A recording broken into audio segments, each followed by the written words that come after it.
Hello, first graders, and welcome back to another read aloud. The votes are in, and I have decided, based on those votes, that we are going to read Junie B. Jones' Cheater Pants as our next story, and I'm really excited about this one. I've never read this one before, so I don't know what's going to happen, but I have a feeling there's going to be a lot of opportunities for Junie B. to get into some trouble, which makes for a good adventure, right? So this is Junie B. Jones' Cheater Pants. Chapter 1 is called A Plus May. Dear First Grade Journal, yesterday was the weekend. The weekend is the nickname of Saturday and Sunday, only I don't know why. Those 2 days zoomed by speedy quick. That's how come I didn't have time to do my homework. Cause what do I look like? A clock or something? Last night I begged to stay up to do it, but Daddy said no.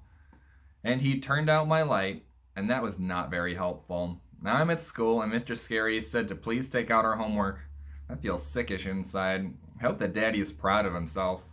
From Junie B., first grader.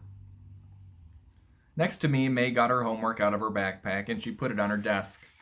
She smoothed out her paper and smiled. I'm sure I'll get another A+ on this one. I get an A+ on all my homework papers, Junie Jones, she said. One time, my homework was so perfect, Mr. Scary sent a happy note to Mom and Dad. I did a shrug. Blah, blah, blah, I said back. May did a mad face at me. Then she quick tapped Lenny on the back of his head. Lenny, did you hear what I just said to Junie Jones, she asked. I told her that I always get A+ on my homework. Lenny turned around. Please don't touch my hair, May, he said. I used my brand new gel to spike it today, and I don't want you messing it up. I waved at Lenny across the aisle. I would never touch your hair, Leonard, I said. Your hair looks like an interesting glob of artwork almost. An artwork should just be gawked at. Lenny nodded. Thank you, Junie B. Jones. You're welcome, Lenny, whose last name starts with an S, I think, I said. After that, I smiled at May very smuggy. Lenny likes me way more than he likes her. May squinted her eyes at me. How come you didn't take your homework out yet, Junie Jones, she asked.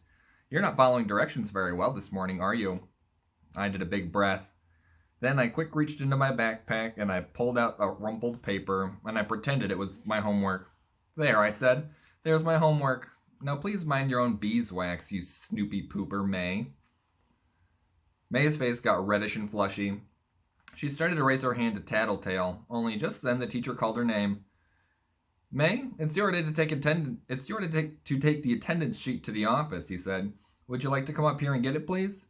Yes, she said. I would love to, Mr. Scary. The attendance sheet is when teachers send the names of the absent children to the office.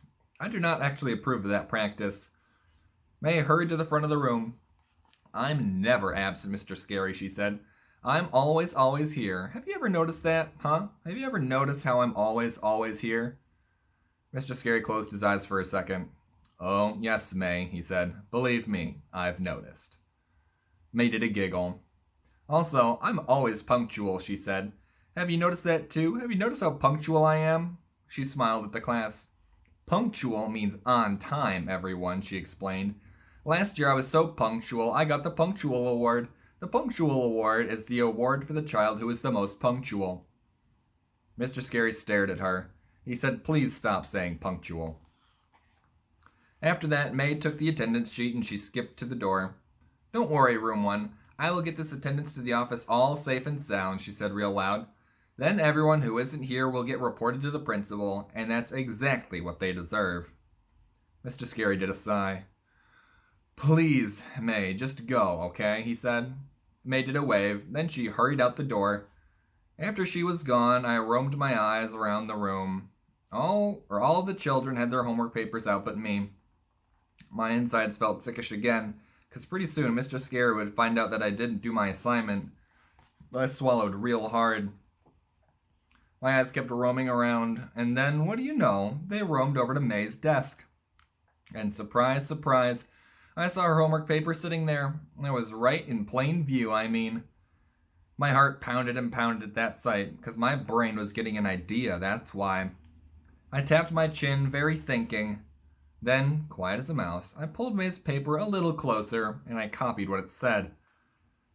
After I got done, I breathed in relief, because now I had a homework paper. I smiled to just myself, then I closed my eyes, and I whispered thank you to May for letting me borrow her homework. And here is Junie B. Jones looking over at May's homework paper. I guess she is a cheater pants. And that is the end of chapter 1. Tomorrow, we're going to read chapter 2, which is called Weekend Fun. All right? I'll see you then.